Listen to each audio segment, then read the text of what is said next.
All right, Congressman. First off, talk about the main areas that the task force decided to address.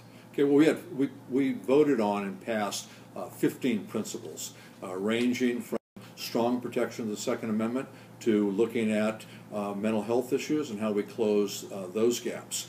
I'm a gun owner. I'm a hunter. I'm not going to give up my guns, and I don't expect anyone else to give up theirs. But we have to take steps to make our communities safer. And probably the best way to do that is to pass a background check provision. So anybody who buys firearms, with very few exceptions, would have to undergo a background check. That's the only way that you can make sure people who are dangerously mentally ill or criminals don't get guns. That's the #1 priority. We also need to enforce existing law as far as straw purchases go. Those are people who buy guns for people who were prohibited from buying and owning a gun, and that resulted in a terrible murder just a little bit ago where 2 first responders, 2 firefighters were killed by a felon who had someone else purchase the gun for him.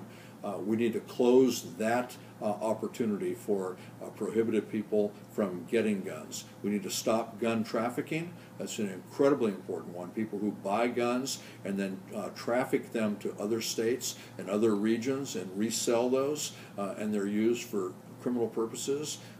That has to be stopped.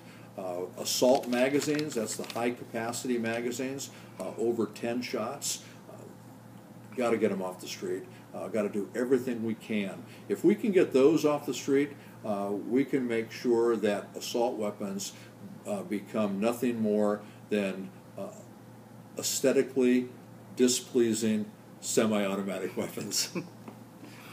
So what do you hope to accomplish by all this? I hope to make our communities safer and protect our Second Amendment.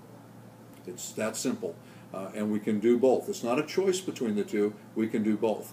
And things are different now during this discussion because the Supreme Court ruled in the Heller decision that Americans have a right to own firearms.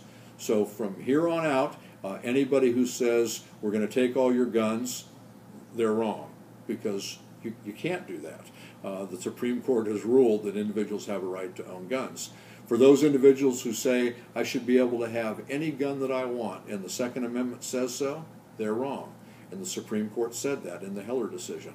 They said individuals have a right to own firearms, and the government has a right and a responsibility to restrict anyone who shouldn't have a gun from having a gun, and anyone from having guns that are inappropriate.